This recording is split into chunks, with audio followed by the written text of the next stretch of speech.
Sky की new interesting exciting video में आप सभी लोगों का स्वागत है। मेरा नाम है सुधीर और इस पर्टिकुलर वीडियो में हम बात करने वाले हैं Nifty and bank Nifty option chain के बारे में। उसको समझने की कोशिश करेंगे, अंडरस्टैंड करेंगे कल से जो नई सीरीज स्टार्ट हो रही है उसमें कैसा डाटा बना है, क्योंकि वो मंथली सीरीज है और मंथली सीरीज में मार्केट थोड़ा सा ट्रेंडिंग हो जाता है, तो उसको भी अंडरस्टैंड करने की कोशिश करेंगे। और खासकर निफ्टी और बैंक निफ्टी के लिए अब कौन से इंपॉर्टेंट लेवल हैं उनको भी हम समझने की कोशिश करेंगे। तो जल्दी से वीडियो को स्टार्ट करते हैं और समझेंगे यहाँ पे कि निफ्टी के लिए कल से जो नई सीरीज स्टार्ट हो रही है बेसिकली मंथली सीरीज है और उसमें कैसा डाटा बना हुआ है और अब मार्केट का डायरेक्शन किस साइड रह सकता है निफ्टी और बैंक निफ्टी की, उसको भी अंडरस्टैंड करेंगे। बट उससे पहले बात करते हैं मार्केट एट 11 के वीडियो की। मार्केट एट 11 के वीडियो में मैंने आपको क्लियरली समझाया था कि देखो यहाँ पे क्या है कि जो 17,200 की जो पुट थी वहाँ पे काफ़ी अच्छा ओपन इंटरेस्ट बढ़ता हुआ दिखाई दिया था और मैंने आपको क्लियरली बोला था कि अगर ये थोड़ी देर ये ऊपर के लेवल पे और ट्रेड करता रहता है और नीचे नहीं जाता है तो फिर आपको एक ब्रेकआउट मिल सकता है और फिर एक गैप है, वो गैप आपको फिल होता हुआ दिखाई देगा। तो निफ्टी ने ऑलमोस्ट उस गैप को फिल करने की कोशिश करी। 17,000 कह सकते हैं 410 14 का हाई बना, गैप जो था 17,460 का था। बट फिर भी अगर देखा जाए जिसने इस ब्रेकआउट को प्ले किया होगा, क्योंकि ये ब्रेकआउट सुबह ही मैंने आपको क्लियर बता दिया था कि जैसे ही ये 17,270 के ऊपर निकलता है तो फिर आपके पास पूरा गैप है, उसको प्ले कर सकते हो। बट हालांकि ये बहुत स्लोली धीरे धीरे धीरे धीरे ऊपर गया है, तो इसमें ज़्यादातर लोग प्रॉफिट नहीं बना पाते हैं बिकॉज ऑफ जो प्रीमियम होता है वो उतना शार्प जंप नहीं करता। बट फिर भी प्रॉफिट कुछ ना कुछ यहाँ पे मिल जाता है। सेम चीज़ बैंक निफ्टी में थी। बैंक निफ्टी में मैंने आपको कल भी बताया था एक पॉइंट कि आपको फोकस किस पे करना है, 36,500 पे फोकस करना है। 36,500 के ऊपर आपको बाय में रहना चाहिए। तो एक बार ही ये 36,500 के नीचे निकला था, आप देख सकते हो यहाँ पे, और उसके बाद इमीडिएटली ये 36,500 के ऊपर ट्रेड करता रहा और फिर एंड ऑफ द डे में जाके डे हाई पे बैंक निफ्टी बंद हुआ है। अब यहाँ पे समझते हैं कि अब एक्चुअल में मंथली सीरीज में क्या हो सकता है। ठीक है, तो उसके लिए सबसे पहले हम चलते हैं ऑप्शन चेन डाटा पे। ऑप्शन चेन डाटा पे चलते हैं तो ये मंथली ऑप्शन सीरीज लगाते हैं। 28 अप्रैल की एक्सपायरी होगी, तो इसमें अगर आप देखोगे तो इसमें आपको क्लियर पिक्चर दिखाई देगी। क्या 17,500 की कॉल पे करीब 45 लाख का ओपन इंटरेस्ट खड़ा हुआ है। 17,300 की कॉल पे करीब 29 लाख का ओपन इंटरेस्ट है।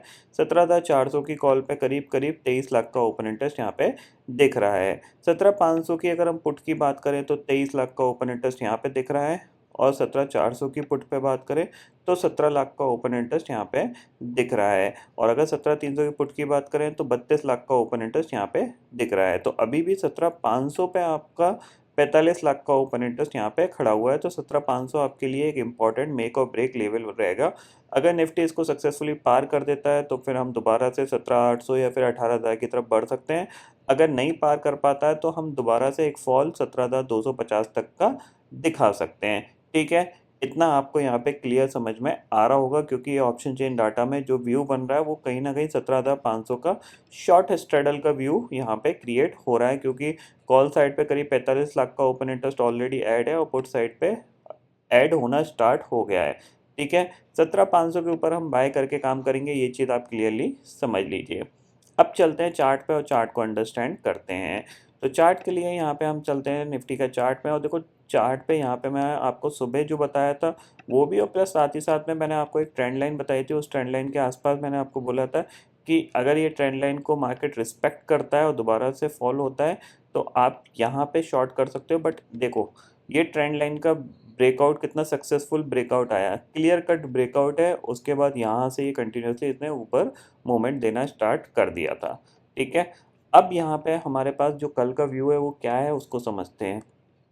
तो सबसे पहली चीज़, डे चार्ट पे अगर आप देखोगे तो डे चार्ट पे आपको पिक्चर क्या क्लियर पिक्चर ये दिखाई दे रही होगी कि एक शार्प फॉल आया है यहाँ से और फिर ये एक बाउंस देखने को मिला है। ठीक है, अब इस बाउंस में कुछ इंपॉर्टेंट लेवल हैं, उनको अंडरस्टैंड करते हैं। तो उसके लिए हम 15 मिनट का चार्ट लगाते हैं। 15 मिनट का चार्ट ये मैंने लगा दिया। ठीक है, तो सबसे पहली चीज़ क्या है, यहाँ पे ये एक रेजिस्टेंस वाला एरिया है 17,444। ठीक है, और 17,521, ये जो जोन है ये फुल रेजिस्टेंस का जोन है, क्योंकि जाहिर सी बात है ये गैप क्रिएट हुआ था तो मार्केट यहाँ से एक बार दोबारा से रिट्रेस कर सकता है। कहाँ तक कर सकता है? 17,250 तक डेफिनेटली कर सकता है। ठीक है, तो यहाँ से कोई भी नेगेटिव प्राइस एक्शन बनता है, आपको यहाँ पे मार्केट खुलता हुआ दिखाई देता है और नेगेटिव प्राइस एक्शन बना रहा है, तो आप एक बार सेल करके काम कर सकते हो 17,250 के टारगेट के लिए। ठीक है, इतना आपको समझ में आ गया। अगर ये फ्लैट खुलता है और फ्लैट खुल के ऊपर मूव करता है और फिर वहीं पे जाके रेजिस्टेंस फेस करता है 17,500 पे, तो अभी एक बार आप सेल करके काम कर सकते हो थोड़ी बहुत प्रॉफिट बुकिंग के लिए, क्योंकि 2 दिन में निफ्टी काफ़ी अच्छा बाउंस करके ऊपर आ गया, तो एक बार प्रॉफिट बुकिंग यहाँ पे आ सकती है। ठीक है, अगर गैप डाउन खुलता है तो फिर आपको इस लेवल का ब्रेक होने का इंतज़ार करना पड़ेगा, क्योंकि गैप डाउन के केस में पूरा मार्केट कंफ्यूज हो जाएगा कि ये पहले ऊपर जाए या फिर ये नीचे जाए। तो इतना आपको यहाँ पे क्लियरली व्यू रखना पड़ेगा। ठीक है, 17,500 के ऊपर अगर सक्सेसफुली निफ्टी टिक जाता है और कामकाज करता है और हायर हाई बनाने लगता है, तो फिर आप बाय साइड का काम कर सकते हो और टारगेट आपके पास है 17,600 और 17,750 का। हालांकि ये एक दिन में नहीं आएंगे, बट व्यू आपको पॉजिटिव लेके फिर चलना है। ठीक है, तो 17,521 के ऊपर आपको बाय करना है। 17,521 के आसपास ये अगर ट्रेड कर रहा है, तो फिर एक बार प्रॉफिट बुकिंग के लिए आप प्ले कर सकते हो। यहाँ पे ये चीज़ आपको यहाँ पे क्लियरली समझ में आ रही होगी। अब बात कर लेते हैं बैंक निफ्टी की, तो बैंक निफ्टी को भी देख लेते हैं। तो बैंक निफ्टी के लिए जो मेजर रेजिस्टेंस है वो मैंने आपको ऑलरेडी बता चुका हूँ। यहाँ पे बैंक निफ्टी के लिए जो मेजर रेजिस्टेंस है वो आपका स्टिल 37,000 ही यहाँ पे दिख रहा है। 37,000 के ऊपर अगर ये 37,127 के ऊपर निकलता है तो फिर ये एक गैप है। अराउंड 37,500 तक के टारगेट आपको मिल सकते हैं और ये सेकेंड हाफ में मूव किया है। तो कल सबसे इम्पॉर्टेंट चीज़ यही होगी कि अगर ये फ्लैट खुलता है, यहाँ से ये फ्लैट खुल के और फिर ये ऊपर निकलने की कोशिश करता है और हायर हाई बनाता है, तो फिर आपको एक मोमेंटम ज़रूर देखने को मिल सकता है।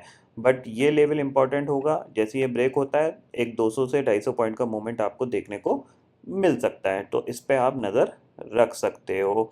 बैंक निफ्टी के लिए आप एग्रेसिव सेलिंग एरिया कब आएगा? जब ये दोबारा से 36,500 के नीचे जाएगा, तो फिर आप दोबारा से एक बार 36,000 का टारगेट के लिए सेल कर सकते हो।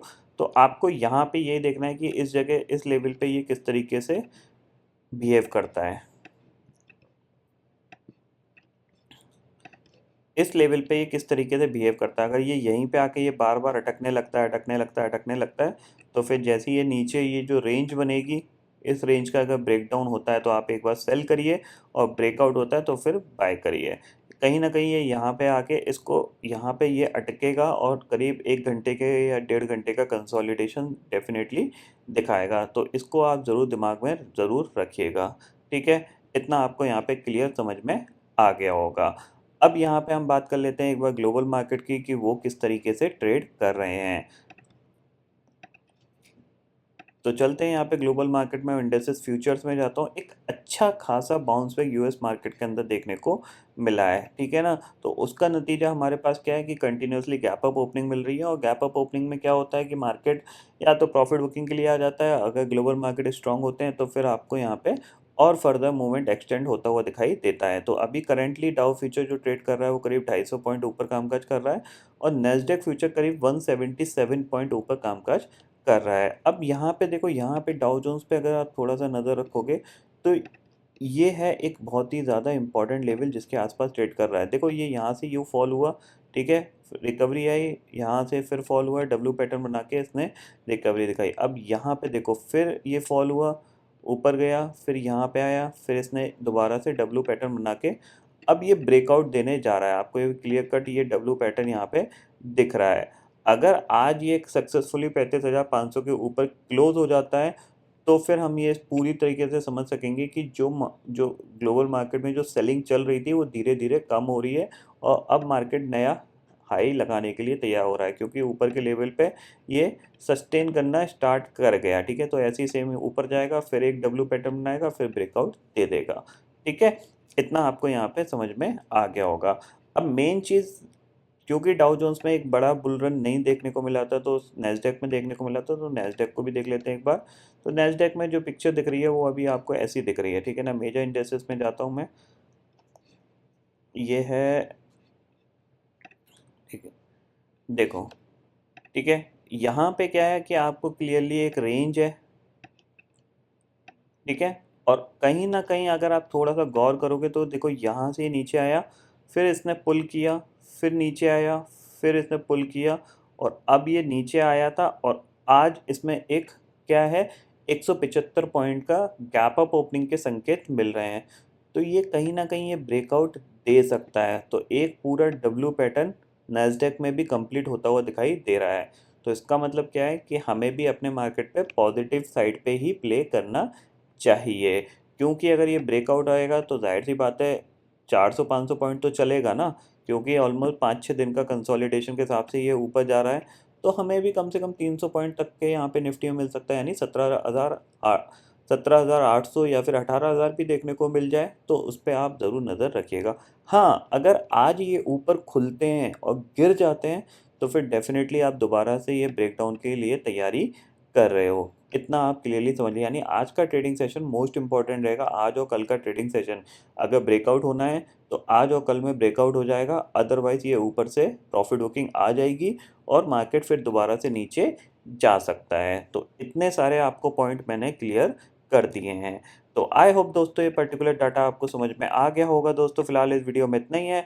आई होप ये वीडियो आपको पसंद आएगा। वीडियो पसंद आता है तो लाइक और शेयर ज़रूर करिएगा और चैनल को जो सब्सक्राइब कर लीजिए, क्योंकि मैं सुधीर लेके आता रहूँगा हर दिन आपके लिए नए नए वीडियो। इसी के साथ शुक्रिया दोस्तों, जय हिंद।